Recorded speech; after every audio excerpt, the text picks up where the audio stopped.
नमस्कार साथियों, जय जय श्री महागणेश। जैसा कि मैंने पिछली वीडियो में श्री महागणेश भगवान के बारे में आपको बताया था कि प्रथम पूज्य से हम किसी भी कार्य को करने से करते हैं, जब प्रारंभ करते हैं तो उससे पहले उनकी ये प्रार्थना करते हैं, उनका मंत्र जाप करते हैं, वक्रतुंड महाकाय सूर्यकोटि समप्रभा निर्विघ्नं कुरु मे देव सर्वकार्य सर्वदा, कि हमारे सारे विघ्न कैसे दूर हों और हम हमारे सारे कार्य कैसे सफल हों।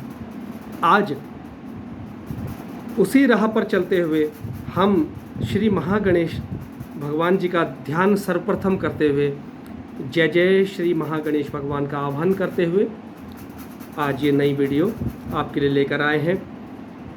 ये वीडियो है, जैसा कि आप सबको पता है कि सावन का पावन महीना या पर्व कह लो शुरू हो चुका है, जिसमें कि अभी 15 तारीख को कावड़ समाप्त हो गई है, जिसमें कि सभी सारे देशवासी पूरे जोशो हर्षोल्लास के साथ, जोश के साथ हरिद्वार, गंगोत्री और अन्य ऐसी जगहों पर जहां हमारी पावन गंगा माता बहा करती हैं, तो वहां से जल लेकर और भगवान भोलेनाथ के शिवलिंग पर अर्पित करते हैं सावन के महीने में। जो कि भगवान भोलेनाथ एक ऐसे देव हैं जो कि उनके नाम मात्र लेने से ही, उनके शिवलिंग पर सिर्फ जल चढ़ाने से ही वो अति प्रसन्न होते हैं।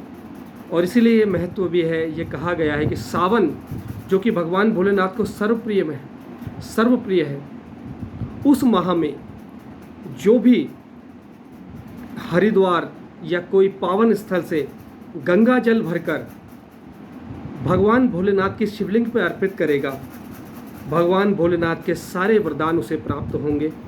भगवान भोलेनाथ अति प्रसन्न होते हैं। कहते हैं कि भोले बाबा है, भगवान भोलेनाथ तो भोले बाबा है, वो तो केवल जल चढ़ाने से, जल अर्पित करने से ही प्रसन्न हो जाते हैं। कई कहानियों में या कई ग्रंथों में आपने सुना होगा कि भगवान भोलेनाथ जल्दी प्रसन्न होते हैं और वरदान दे देते हैं, जिससे कि सभी देवी देवता में डर का वो भाव पैदा हो जाता था कि राक्षसों को अगर भोलेनाथ ने वरदान दे दिया तो वो देवों के देव महादेव जो वैसा वरदान देंगे, उनका वरदान कभी विफल नहीं होता।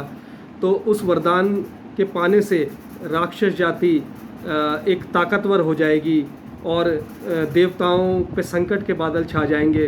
तो इसीलिए सभी डरा करते थे कि भगवान भोलेनाथ तो इतने भोले हैं कि वो जल्दी से वरदान दे देते हैं।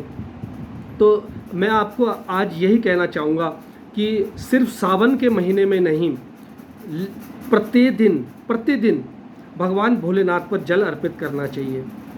भगवान भोलेनाथ नीलकंठ कहे जाते हैं, जिन्होंने विष पिया, इस संसार को बचाया, इस प्रकृति को बचाया। वो भगवान भोलेनाथ नीलकंठ महादेव का नित्य आह्वान करने से, नित्य उनके शिवलिंग पर जल अर्पित करने से वो सारे कष्ट दूर करते हैं। और ये भी कहा जाता है कि जल को अर्पित करते हुए एक सरल मंत्र, जो कि संसार में सबसे बड़ा मंत्र है, ओम नमः शिवाय। ओम नमः शिवाय का मंत्र जाप करते करते आप भगवान भोलेनाथ के शिवलिंग पर जल अर्पित करिए, तो भगवान भोलेनाथ जल्दी प्रसन्न होते हैं और उसका फल आपको जल्दी दिखेगा। आप सावन का महीना शुरू हो गया, जो कि मैंने कहा है कि शिव को बड़ा प्रिय है, तो सावन महीने से ही शुरुआत करिए। आज सोमवार का दिन है, सावन का दूसरा सोमवार है। इसका व्रत लेना भी बहुत ही शुभकारी सिद्ध हुआ है। तो इस बार 8 सावन के सोमवार पड़ रहे हैं, 8 व्रत पड़ रहे हैं, जो कि कई सालों में एक बार ये मौका आता है। तो ये 8 व्रत कर लेगा जो उसे मोक्ष की प्राप्ति होगी, शिवधाम की प्राप्ति होगी।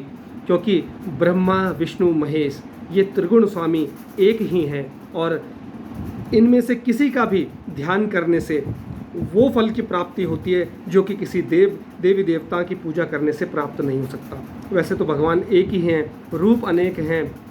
तो भगवान भोलेनाथ का आप नित्य ध्यान करिए, रोज़ भोलेनाथ के शिवलिंग पर जाकर जल चढ़ाइए। ये सावन का पावन पर्व है और इसमें आपको जल्द ही भोलेनाथ प्रसन्न होंगे, आपको उसका फल अवश्य मिलेगा। तो सभी रोज़ सुबह स्नान आदि कर शिवलिंग पर जल चढ़ाइए ओम नमः शिवाय।